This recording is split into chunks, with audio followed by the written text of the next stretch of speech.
In this matchup, maybe not as much. I would agree. I think that the play for David wouldn't be too bad because it increases the likelihood of a precinct captain draw. But outside of that little sub-game, I don't think any other sub-games really are factored into player draw. I suppose it's always nice to be on the draw against a Thoughtseize deck, but even that is pretty negligible advantage. Yeah, so you mean just in a deck that's trading 1 for 1, having an extra card is really strong? Exactly. Looks like Jesse's going back to the well here. David thinking about his. Looks like he's going to keep, so going to be up 2 cards. Yeah. So an interesting note in Jesse's list is that he has 1 Aetherling in his deck. And outside of that, he does not have a win con in the main. He has 1 Aetherling, he has 2 Mutavaults. And 4 Jace. And 4 Jace, that's it. That's how he kills his opponent. Yeah, Doberne's deck does play 2 some number of Thoughtseize in the main. So there's a chance that Doberne can catch Jesse off. I think he has a full set of Thoughtseize in the main. If he can catch 4, that Aetherling, it's going to be very hard for... It could be that he takes, all of Jesse's win cons. Yeah. Yeah, it is definitely possible. Which is one of the dangers of not having a backup win con. Interestingly enough, Jesse does not have any Elspeths anywhere in the 75 here. Yeah, I asked him about it yesterday, and he scoffed at me, saying that Elspeth is, trash. It's just not good. Jesse's certainly one who is not timid with his opinions on cards. Yeah. It's like, all right, fair enough, man. All right, so Jesse just starts developing lands. David does have a turn 1 Soldier of the Pantheon, which can get aggressive here. Also can't be Azorius Charm, thanks to its protection from multicolored. Convenient. Yeah, Jesse does have the charm, but it'll just be cycled, and Jesse will drop to 18 from that first attack. And David does conveniently go up to 21. Not that his life total is going to matter too much this matchup, but a Mutavault. Mutavault and passes the turn. Jesse does have a Dissolve in hand. He doesn't have the second blue for it yet. He also has Celestial Flare here. He's going to go ahead and not flare the Soldier of the Pantheon. All right. That indicates a Syncopate to me. We'll see another soldier joins the fray. An unsyncopatable soldier. And it does resolve. Yeah, that protection from multicolored is being very relevant here. You see a Detention Sphere in Jesse's hand, which typically would be great against a double 1-drop. Start, once again, can't really be used thanks to that protection from multicolored.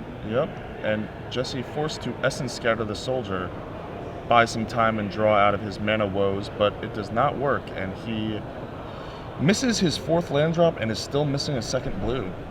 Yeah, David's going to swing in with Soldier of the Pantheon. That'll put Jesse down to 14. And makes Temple of Silence, and that's going to try to press his advantage. Yep. Nothing else on board. That is, there's definitely a hole in the curve of this deck in the 2 to 3 slot. Only the Precinct Captain on 2, and Banisher Priest not exactly the ideal 3-drop. But then we get to 5. So he's going to try for Obstinate Ghost Council. Jesse had drawn that 2nd blue source, so it'll get dissolved. Just in time, and is able to scry land to the top. Very nice turn for Jesse. Yeah, he plays that 5th land. It's a Plains. Right now, we've seen Jesse every turn has had the option of Celestial Flaring the Soldier of the Pantheon and has not done it. He is still with 5 mana, opting not to make that play as he goes down to 10 off the Soldier. Soldier putting in some work.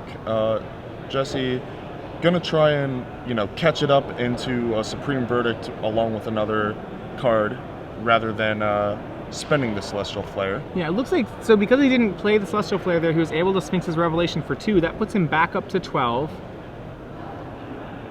And he draws a few cards. He does hit a Jace Architect of Thought as well as a Detention Sphere off the Revelation that turn. He's gonna... David assumed it was a Detention Sphere. It was actually a Divination, and now will be a Detention Sphere to take care of the Desecration Demon. But Divination into the lands so that you don't want to miss those land drops. That's somewhat of a risky route there if he doesn't hit the land. Very true, but paid off. I was going to say that gives David a chance to resolve a spell of choice, and the spell he chose is a pretty good one in this matchup as he resolves Obsidat, Ghost Council. A card that is going to be very hard for Jesse to deal with, especially at such a low life total. David doesn't even have to attack with it, just let it blink back in and out and drain Jesse 2 at a time. The only way Jesse has to deal with in his main deck, with that resolved Obsidat, is the one of Quicken in his deck. Yep, gotta find it and gotta find it fast. You can theoretically outrun it with, a Sphinx's Revelation into an Aetherling, but it's a little soon. It's a little early in the game to be looking to that as your game plan. So earlier on, we've seen Jesse time and time again choose not to Celestial Flare the Soldier of the Pantheon. That line is that line catching up to him right now? It's certainly making the Obsidat blinking ability a much more formidable clock here. Now, so the idea of not blinking it is that he wanted to wait until David played a second threat and then Supreme Verdict both of them? Right. Something along those lines. You don't want to spend a card on something that you see as worth less than a card. Yeah, so he -2s the Jace. He gets 2 lands and a dissolve off that. That is split with the dissolve in one pile, so Jesse takes double land. Obsidat will come back. This will make the game 6-28. What's going to be interesting here is whether David attacks into an Azorius Charm or not, and he's going to get full information first. Yeah, he's going to Thought Seize, so he knows about the Celestial Flare, and now he sees that there is no Azorius Charm. He can take the Celestial Flare, and that should be a lethal attack here. It appears that way. The Mutavault is going to have to jump under the bus here. Right. He's going to force a chump block. You could also just take the Sphinx's Revelation, attack with both. Let the Soldier of the Pantheon Let the Soldier either, get flared or the chump block happen, and then Jesse's really, really in a hole. Yeah, I suppose taking away that Revelation takes a lot of the action out of Jesse's hand. It doesn't win the game this turn, but it increases your chances of winning the game next turn much more than any of the other takes would do. Yep. There's also this Jace in play, so it's also possible that you want to get rid of Flare and split your attackers. You're not representing lethal then, but you can take out the Jace and you clog still up are Jesse's representing lethal because the Obsidat Blink would come back and deal the last two. So I think that's also definitely a viable line. Take the Flare, split your attackers, put the Soldier on the Jace, and the Obsidat to Jesse. Make Jesse choose. That will give him a chance to Revelation for a Quicken. But Jesse's dealing with a pretty low number of life points right now. Yeah. Were he to let that combat go, he would be at 1 facing an Obsidat. The Soldier would still be in play. Yeah, so David opts to take the Detention Sphere here. He leaves Jesse both the Flare and the Revelation. All right. Detention Sphere. Well, it depends what he has in his hand. Detention Sphere is not very good against the 2 finishers of David's deck, which are, well, actually it's just Obsidat. He has a Blood Baron out of the board. Right. He does have a Whip of Erebos in his hand, which I think is what he's protecting from the Detention Sphere. That makes sense. It's pretty hard to lose if you have Whip Obsidat. Yeah, Whip is really strong against control. If you don't know about the Whip Obsidat interaction, that actually works so that if the Obsidat is in the graveyard and you whip it back into play, the Obsidat doesn't die at the end of the turn. He exiles out instead, so it just brings him back to life. Yep. So, interesting choice there. I mean, perfect information and still choosing not to attack with the Obsidat. Yeah, choosing... So, yeah, so just the Soldier of the Pantheon... Which does get Celestial Flared. Yeah, so Jesse was able to pretty much kill a Soldier which he otherwise would not have been allowed to kill. If he swings both of them, Jesse can't cast Celestial Flare there. Right. Alright, Jace, -2s to see 3 lands. Jesse not excited about that one. David splits the untapped land, 2 untapped lands with the tap land. Jesse would take the 2 lands no matter what. I think he's pretty happy that he got 2 untapped ones. Yep, absolutely.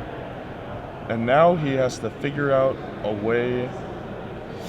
way to come back from this fairly sizable board deficiency. Well, once again, he's going to have to find Quicken.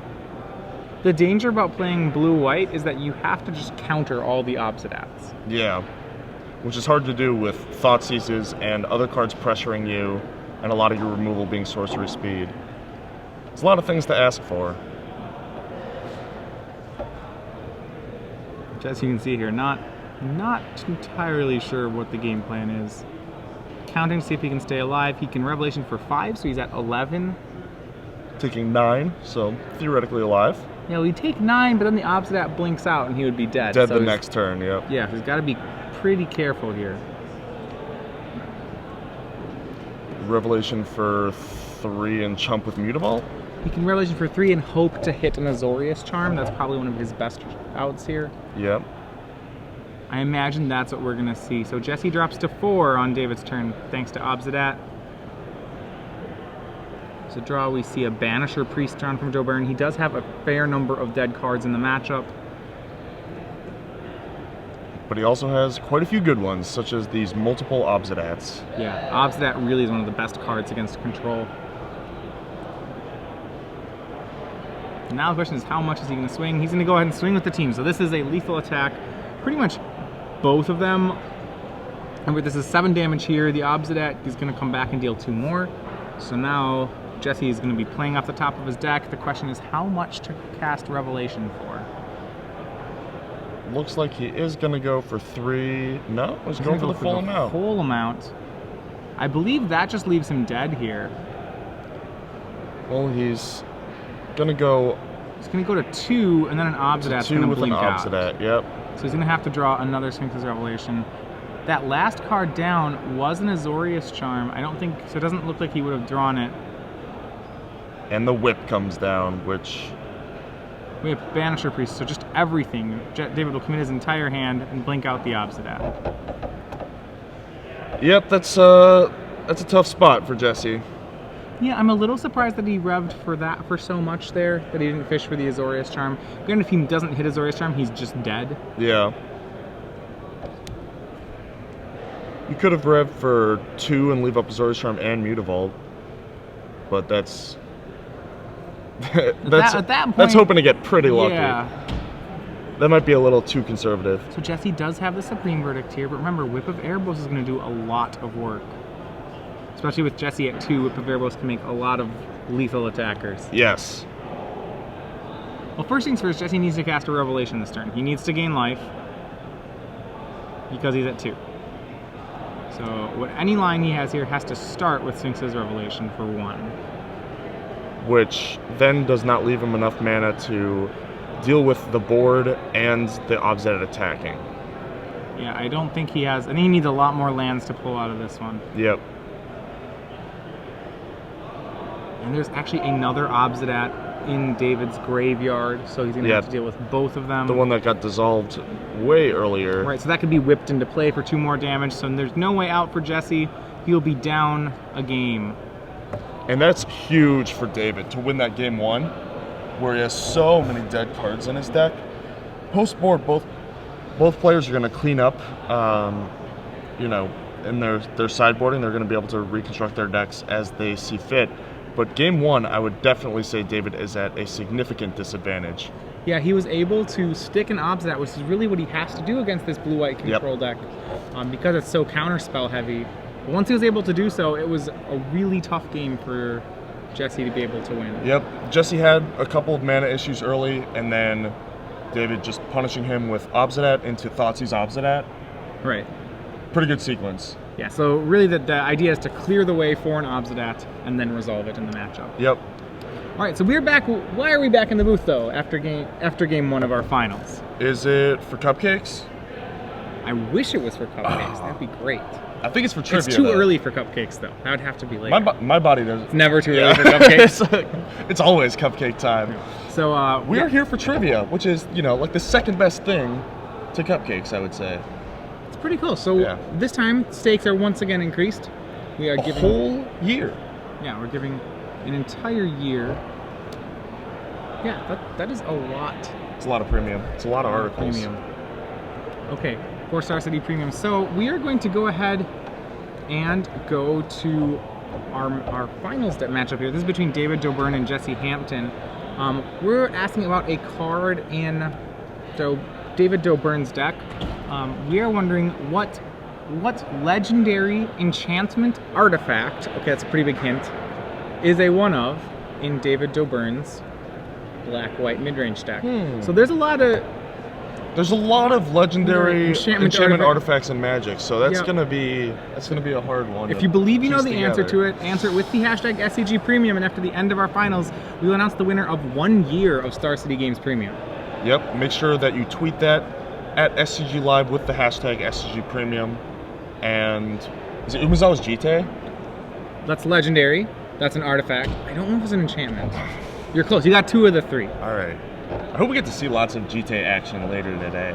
There probably will be, and especially in Legacy. I bet we'll get a lot of Jite action. Yes. All right. So let's go into the finals. So you said sideboarding is very important in this matchup, especially I don't want to say out of the mid-range deck, it's more important here. Yeah, absolutely. They have way more dead cards. Really need to clean up. I mean, you get to take out your removal and put in Sin Collectors. How perfect is that? Yes, as we saw, once David resolves Obsidat in this matchup, the matchup becomes really hard for Jesse to deal with, and the way he does that, the 4 Sin Collectors are so good at doing that. Yeah, not only paving the way for the Obsidat, also preventing, a timely Supreme Verdict or later Sphinx's Revelation, and contributing to the board. Sin Collector, one of the better cards ever printed against these style of decks. Yeah. Outside of that, you might see an Elspeth Suns champion in from Doberne just to get more big threats. Yeah, big threats. Would not be surprised to see that. Yeah, he has a lot of cards that are pretty dead in the matchup, so he could bring in an Elspeth, he could bring in Fiendslayer Paladins, he could bring in a Blood Baron. Now, they wouldn't be because they're good, it'd be because they're better than the other options. Yep, agreed. I mean, even Hero's Downfall, which is a card that is traditionally decent against the control decks, is not even that good against Jesse's deck with no Elspeths or, non-Aetherling creatures. Yeah, it's just Jace that it can kill. Yep, pretty much. And, if they're minusing a Jace and then your Hero's Downfalling it, that's not ideal, not where you want to be. All right, so on Jesse's side, he does a few options. I think the thing I'm most excited about is to board in the second Aetherling here. I was a little worried about Doberne's ability to Thought Seize the first Aetherling and make the game really difficult for Jesse. So he might want that second win con just as an insurance policy. It's a little weak in the matchup because the card's actually terrible outside of winning the game. Right. It's the card that he wants in his deck and never wants to draw. Right. Otherwise, it just rots in his hand until, turn 14, 15. But I would agree with you. Thoughtseize Insurance and just making sure that you're able to get it in your top X cards, because you have to close the game as Jesse. If you let the game go long, then you're opening yourself up to losing to some sort of weird Thoughtseize into Obsidat or Thoughtseize into Whip into activation, some late game sequence that could really hurt you. Yeah, so we did see when Jesse played this matchup against Joshua Ravitz playing for top 8, he did board in his Glare of Heresies. That was to deal with potentially an Obsidat. Via Quicken. Yeah, via Quicken, it can deal with an Obsidat. It also answers the Elspeths that are in David's deck. It's just a Precinct Captain, Soldier. Yeah, it answers enough cards that I think you want to board it in. Yeah. It's 2 mana, which is pretty good. It does have the downside that can be taken by a Sin Collector, but I'm pretty sure we'll see Jesse use those. Outside of that, some of his other cards, Negate, Last Breath, Dispel, Yoke Docs, I don't think any of those work. I don't think he uses Pithing Needle either. I agree. I think that it's probably Glare and then maybe a couple Last Breaths. Last Breath just to take care of the Soldier and Precinct Captains? Yeah, just so that you don't have to, tap out for a Supreme Verdict and open yourself up to getting Obsidated. Yeah, the card I think that's particularly scary for him is Precinct Captain. Absolutely. We did see Soldier the Pantheon give him some fits early on Game 1. I think that's probably Soldier the Pantheon at its best when your opponent's hand is Azorius Charms and Detention Spheres. Hey, yeah, certainly. And, that Soldier did some serious work that game. I mean, getting underneath any counter magic and, the other threats that David was deploying, Jesse had to answer on a 1-for-1 basis, so he wasn't able to, Supreme Verdict and sweep up the Soldier in into a wrath that, was advantageous for him. Instead, he was forced to Essence Scatter 1 because he was too far behind, and then the other threats that were being played were Obsidats, which obviously don't get Supreme Verdicted all that effectively. So, here we go, pulling up 7 for Game 2 of the finals here in Seattle. Jesse Hampton going to be on the play with his blue-white control deck. He keeps his 7. Yeah, so Doberne actually in both top 8 and top 4 went to 3 games. He's hoping to get a easier 2-0 win here. Well, his deck is kind of like a rock-esque deck, Has no great matchups, but no terrible ones. Exactly. So those decks tend to win 2-1 a lot. Yeah. We see he has kept in Precinct Captains. There's one in his opener. Yep. Very effective card. Early pressure. And both players just leading off on basic lands. And looks like the first play of the game will be a Thoughtseize from Doberne, so he will see what he's playing against. It's going to be 2 Azorius Charms, a Last Breath, a Revelation, a Verdict, and a Jace. So no more lands for Jesse. He's kept a pretty land-light hand. Yeah, which makes me inclined to take Jace instead of Sphinx's Revelation. Yeah, he may even take Azorius Charm here. Really try and get him? Yeah, and I don't think that's the worst idea. If David has a lot of early pressure, I think that's a pretty valid thing to do. What's of note is that Jesse doesn't have any answers to Obsidat right now in his hand. He doesn't have the counterspell, which means that if Doberne can quickly get to an Obsidat, he may just run one out. Yeah. So he does end up taking the Jace with no pressure on board, and doesn't have the second white to play that Precinct Captain yet. Looks like he is gonna look a little further on, gonna take out that Jace while he still can. Jace certainly could do the most damage if it resolves. Yes. We see that the first Azorius Charm did find another Plains for Jesse. He's gonna cycle the second Azorius Charm, and a really good idea. Smart. He's so good. He finds Azorius Guildgate off it. Yep, absolutely rewarded for that tight play, and David having mana troubles now, missing a third land drop, missing that double white. And Jesse is all smiles because in the meantime, not only has he found that 4th land, he has found another copy of Jace, Architect of Thought. Wow. That's going to be huge here. David did have a Sin Collector in hand, but he's falling pretty far behind. Jesse starts out by -2ing it, showing Divination, Land, Revelation, and he'll take the 2 cards. Yeah, I don't like that split, actually. Jesse already has a Revelation. What would you want to see by itself then? Is it the Divination or the land? Probably the Divination. All right, so land number 3 does find its way for David, and actually he might be able to keep Jesse off of Revelations here. We see Sin Collector will be cast. Jesse has found a lot more lands, otherwise has all cards that Doberne knows about. So it's Verdict, Last Breath, Sphinx's Revelation, which is now gone, and Divination. So he gets a Divination and another Jace activation, really pulling far ahead in the card advantage category. Yeah, so Sin Collector, this is a 4 of out of David's board. Very good against these control decks. Normally what he'll do is use these to take Jesse's counter magic to clear the way for an Obsidat. We do now know that 2 Revelations are gone out of Jesse's deck. He only has 2 more. Well, one of them is on the bottom of it. One on the deck bottom, can't one shuffle. exiled, right? Yep. And Jace does go up as Jesse drew a Syncopate, which is pretty ideal draw at this point. It's a little telling that he's drawn Syncopate as he didn't cast a Divination there. Right. He left up 5 mana. And he's going to go ahead and Syncopate a Read the Bones. I can respect that. Yeah, uses the remaining of his mana to Last Breath the Sin Collector. It looks like Jesse really wants to get that third -2 off this Jace. Greed is good. And you'll see that happen. So the Jace goes down to 1, revealing Plains, Revelation, Supreme Verdict. This one's a little easier. This one's easier. The Revelation's by itself, but this time Jesse's taking it. So that's Revelation number 3. He's going to make his 6th land drop. Actually, he's going to cast Divination here. Yeah, why not? Draw some more cards. Well, one of the remaining cards in David's hand is a Thoughtseize, so it's actually true that David's going to probably get to, once again, deny a Sphinx's Revelation.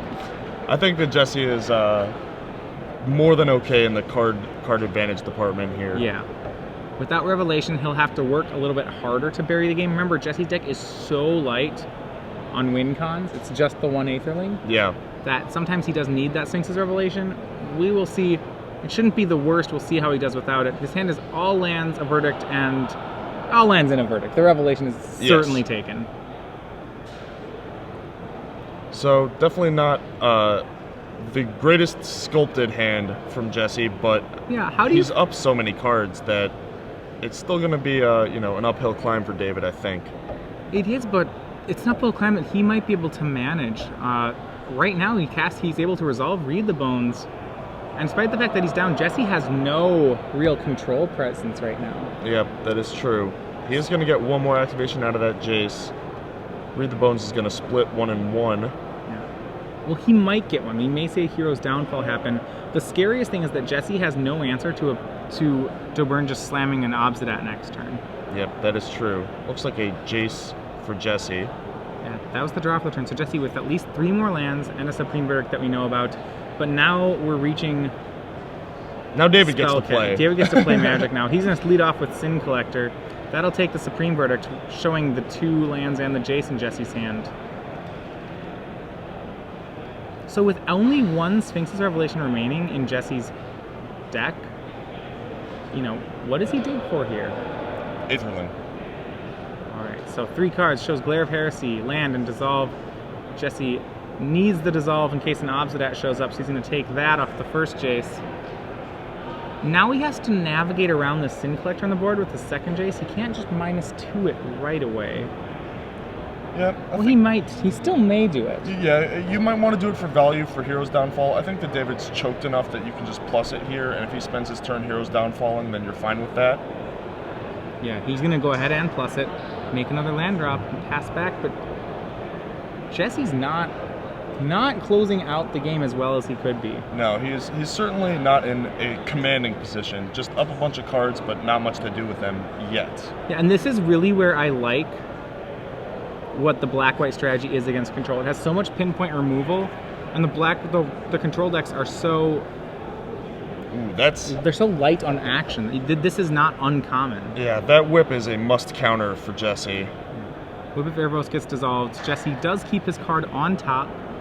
That's not a good sign if you're David. Well, he's just got to hope it's not the 4th Sphinx's Revelation. Yeah. A -2 for Jace will show Quicken, Supreme Verdict, and a land. The Supreme Verdict's going to be by itself. Looks like Jesse's going to go ahead and take the Quicken. Yep. The card he left on top was an Essence Scatter that turn. All right. Or was it? And he found the 1 Aetherling. There you go. All right. Well, he does have 2 post board, but okay, he has 2 post board, so he found an Aetherling, and that's what he was waiting to have happen. Yep, that is the exact card he wanted. That or the 4th Revelation.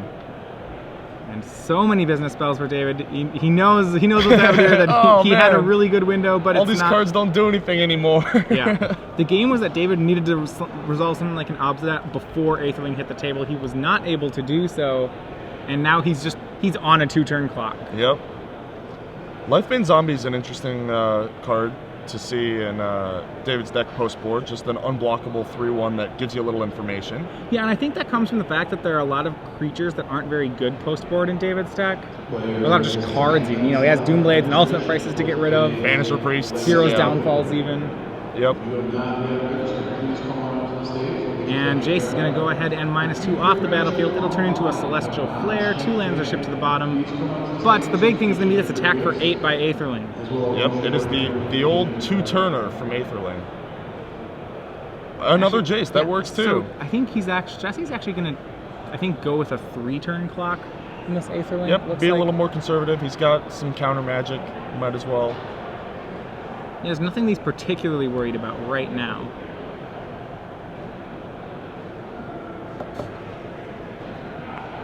And Jesse is one of the greedier players. And that's not to say that that's bad. That oftentimes is really good when you're playing a deck like a blue-white control deck. But kind of as you saw there, instead of just going for the 2-turn clock, he's gonna not pump the Aetherling and just play a Jace to get more cards. Yep. No, he definitely has some conservative blood in him.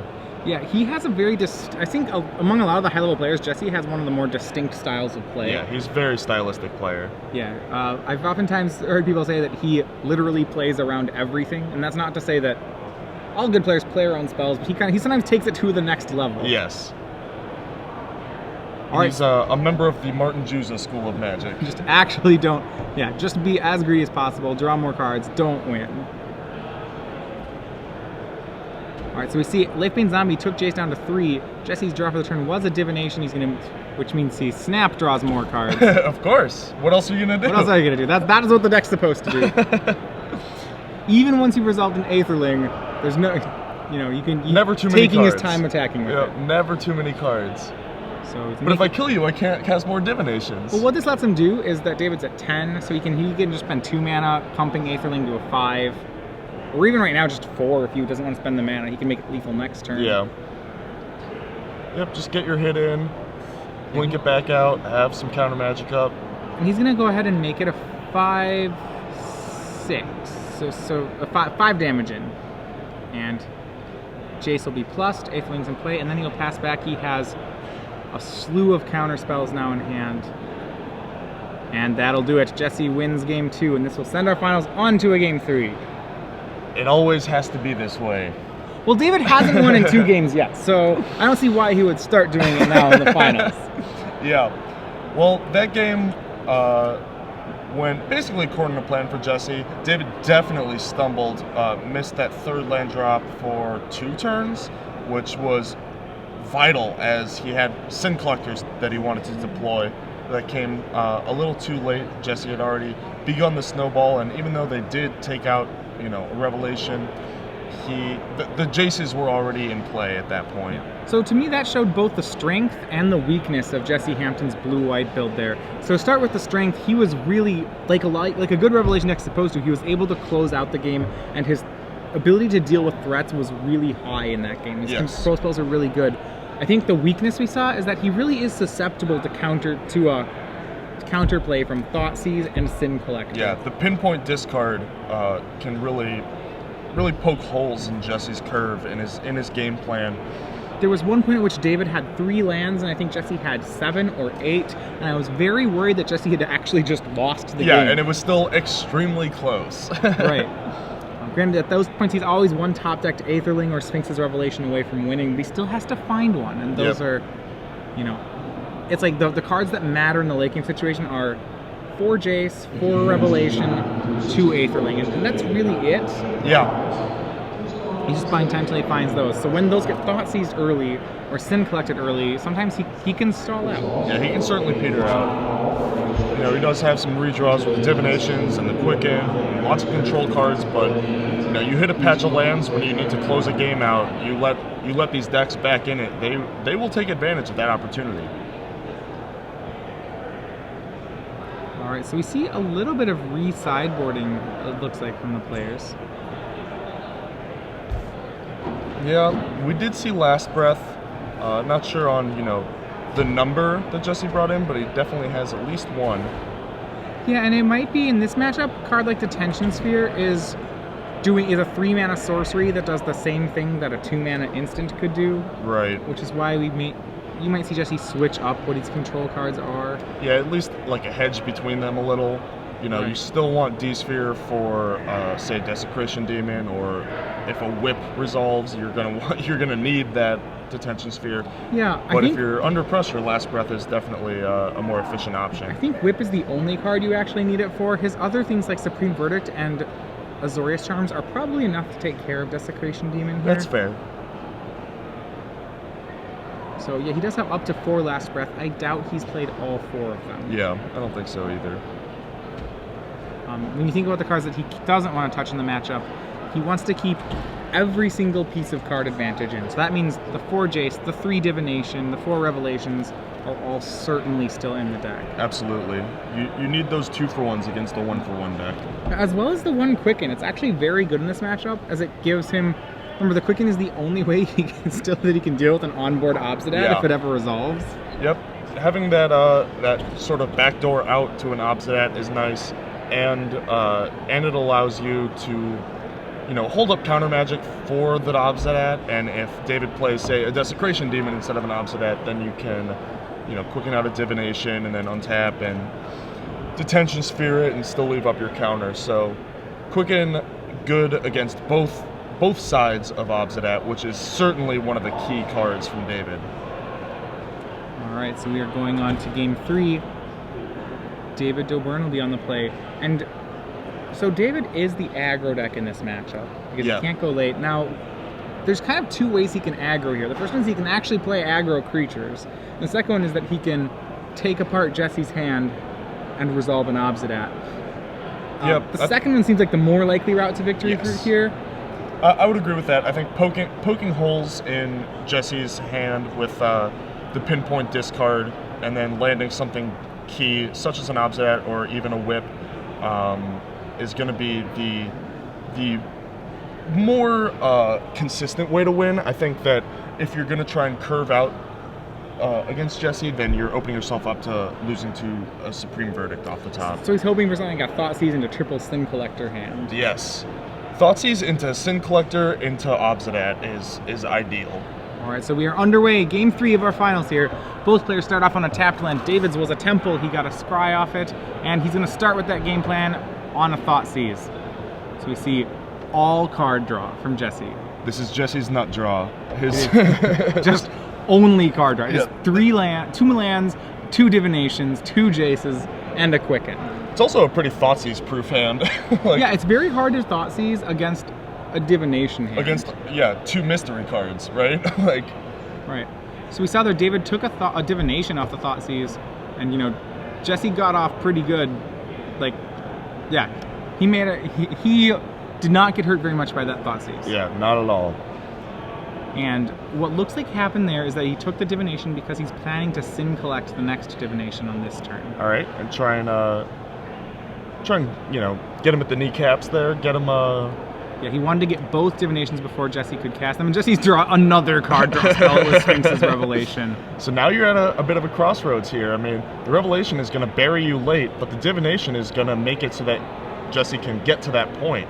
Yeah, and it's interesting to see whether or not David believes he can compete in the late game. The problem is that Jesse also has 2 Jaces, so I think he's kind of just, there's no way for him to stop the card draw. He's just going to slow it down. He maybe hopes that Jesse bricks on his 4th land. Jesse's debating now whether or not he wants to cycle the Quicken to be sure he hits that land. I think you can wait one draw step here. And he sees the land. I like that he played, he didn't play the plains, he played the island that he tapped at. Had it! Yeah, so he's just letting David know that he drew the 4th land. Yep. And Sin Collector with no follow-up is David's play. Yeah, Sin Collector is a card that is quite good, but needs a little help. Doesn't kill on its own. David missing another land drop.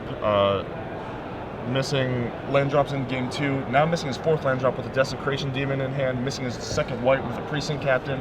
So I want to talk about the playing around everything aspect of Jesse Hampton's play here. So if you watch here, he almost went for Jace, Architect of Thought, which is what most people would do on this board, right? Right. So I'm going to go through what I've played with him up to kind of go through the thought process here. He could play Jace, but if he -2s it, then he's going to lose the Jace. Right. And he doesn't like losing Jace. He could +1 the Jace, but David has Hero's Downfall mana up, and so if he played the Jace and he got a Downfall, then he couldn't draw cards. So Jesse here is going to last breath the Sin Collector just to make sure that he gets full value out of a Jace when he has a 2nd Jace in hand, mind you. Yes. And I love it. And he also takes 2 off the Sin Collector. He does not even, he's gonna last breath it on end step too. It's like the greediest play. Greed is good. All right, and David does hit the land. He hits Desecration Demon there. And now Jesse's gonna have to play the Jace. He's gonna have to lose a Jace. But but you're preventing 6 damage instead of 2 now. Yeah, and he sees Essence Scatter, Celestial Flare, and a Plains. David correctly identifies that Jesse doesn't have an answer to the demon in hand.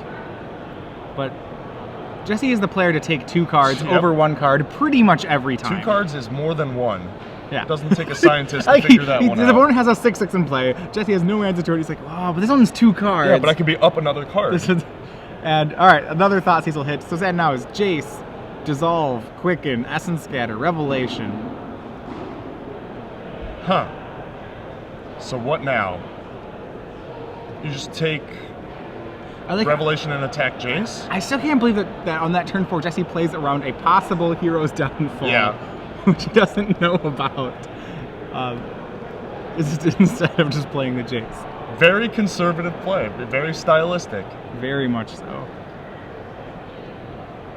I've actually, in those spots, I've actually been playing Jace and downing it and just letting it die to the Sin Collector. Right, I mean, I think the other two lines, like, for example, the line I would take there is play the Jace and plus it. Right. So, like, you and I would take, there's 3 lines you can play, you and I both would take one, And Jesse takes takes the third. He takes the third one, right. Magic is a complicated game, let me tell you. Alright, he does take the Revelation. Yeah, that tells that his game plan is to use Demon to take out the Jace, then take out the Revelation. He's actually going to try to keep Jesse off card draw. Yeah. Which is hard to do, Yeah. but he's giving it his all. All right, so Jesse now has to deal with that on board. He draws Supreme Verdict, and I think he can almost count on drawing a way to answer the Demon. Yeah. I would agree. Now, Jesse's not playing the Verdict here because he doesn't want to lose to an Obsidat, so he's actually going to go ahead and take... He's going to use the Quicken to end-step Quicken Verdict the Demon. Ooh, and he's going to get another creature out of it too, because David did draw his second white. He's going to hope that, yeah. So David does draw the second white for Precinct Captain, and he's going to... There we go. This is... I love Quicken. Okay, Yeah, Quicken is sweet. into Supreme Verdict on end-step. David's like, hey, you didn't have that a minute A little ago. smirk. He knows You exactly. didn't have that a minute ago. What happened? If I were Jesse, I would make a comment like, I didn't have it when I cast the Quicken. I would say something like that. Just... Yeah, how sick would it have been if he just miracled the Supreme If he just Verdict didn't off even of have it when he started. So. All right, Jesse with Gaten to play tapped. No plays here. Yep, leaving up counter mana.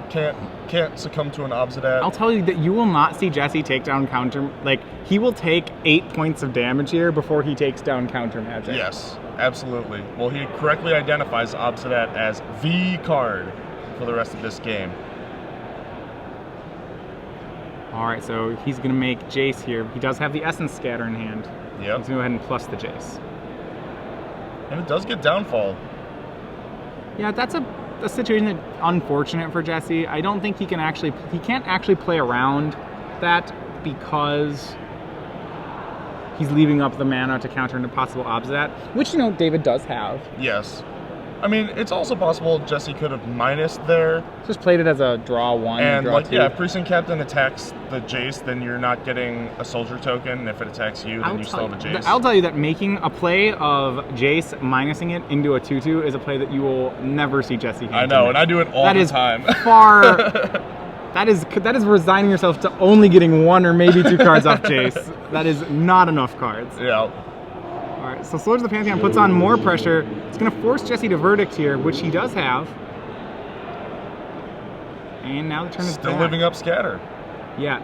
Now, Ooh, Thoughtseize. this is why the black-white mid-range deck is so good against control, He's though. 1 mana short, it looks like, of going Thoughtseize into Obsidat. Yeah, so the question is whether or not he wants to Thoughtseize now and then play Obsidat next turn. Or do it in the same turn. Yeah, he's going to go ahead and... I think it doesn't matter. He's going to go ahead and split this up. Yeah. Well, his 2-card hand is now Obsidat and Elspeth. So you can threaten... You can add, it's sort of like 3 subsequent threats. The Thoughtseize into the Obsidat into the Elspeth, or vice versa. Jesse does have the Glare of Heresy in hand.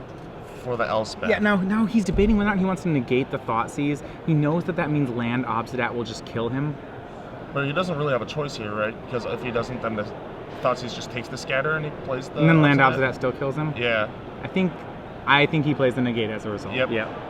Which actually works out absolutely perfectly for him. Yeah, so right now all the cards match up. The negate is for the Thoughtseize, the Essence Scatter is for the Obsidat, and the Glare of Heresy is for the Elspeth. Yep. Matches up absolutely perfectly for Jesse here. And just plays land and passes back. Now remember, there are a lot of cards. David is still drawing more Thoughtseizes or Sin Collectors. Here's a crossroads. He actually Essence Scatters the Desecration Demon, so now he's opening himself up to Obsidat. Well, he still has a Dissolve, Right. so he has more counter magic. And we see another demon off the top for Doberne. And this one is not... He has a Azorius Charm in his hand, and he's decided to write that for the Desecration Demon. Yeah. Anytime you Azorius Charm, expensive creature with summoning sickness. Yes, it takes 2 turns for it to get back at you. Yep. You see Precinct Captain drawn for Doberne. He's actually going to jam the Obsidat straight into a Dissolve. Jesse, pretty happy about that. Yeah. Couldn't have dissolved it quicker. Yes. If I'm Jesse, I'm scared, or at least worried that that jam of an Obsidat means that Doberne has another Obsidat, which means it's time to get the win condition going. Jesse goes out and casts Aetherling. Yep. And the race is on. Yeah, he currently has no answer for the Desecration Demon in hand, though. Yeah, he is a turn behind of this race. Yeah, it's a 3-turn clock with Aetherling. The most it can deal in 1 turn is 8. It's a 3-turn clock starting now, and David is a 2-turn clock starting next turn. Yeah, so any kill spell will turn the race for Jesse. And oh wait, no, he's not behind thanks to Mutavault. He has a Mutavault in play which can sacrifice to the demon, so Jesse's actually ahead on board in this race. Actually, the difference, the 1-turn difference of Mutavault that the Esper deck does not have, but blue-white does. The spell removal spell would stop that. Well, he's going to go ahead and take the 6 first. He'll, sacrifice Shrug the Mutavault off. on the last possible turn. Yeah, definitely. No reason to be about hasty. Goes down to 3, and Precinct Captain joins the table for Doberne. And because he chose to not tap this turn, say he had tapped this turn, right? He'd be at 9, then the demon would be a 7/7, and demon plus Precinct would be 9. So that means Jesse would have to spend an extra mana to leave back the Aetherling. But he does not have to do that. The Precinct Captain is not lethal. Yep, so he's going to Glare of Heresy away the Precinct Captain. And this looks like a lethal attack to me. He wants to be careful. He needs to make sure that he leaves enough mana up to sacrifice the Mutavault to the demon. He leaves 1 up, which is enough to sacrifice activate the Mutavault to sacrifice, but not sacrifice and blink the Aetherling. But that it doesn't matter because you're not playing around a spot removal spell anyway. Because if the spot removal spell hits the Mutavault, then the Aetherling has to sacrifice the demon anyway. So yeah, this is a lethal attack. So he's not now going in for lethal attack is far more aggressive than Jesse Hampton would be in a situation. So what he did there is he pumped the Aetherling to 5. He hit with the Mutavault, so that was a 7-point swing. He actually left back 4 mana to deal with. Okay. He has a spell. All right, and that'll do it. So 2-1. Jesse Hampton is your Star City Games Standard Open here in Seattle. Wow. With blue-white, a deck that, was considered somewhat obsoleted. Yeah, I actually want to talk about that last turn. You said he did have the chance for a lethal swing. I was really impressed with the way he played that, just to go with a 2-turn clock instead. He left up 4 mana so that he could Azorius Charm and play around double kill spell on his Aetherling instead of going for a kill there. Right.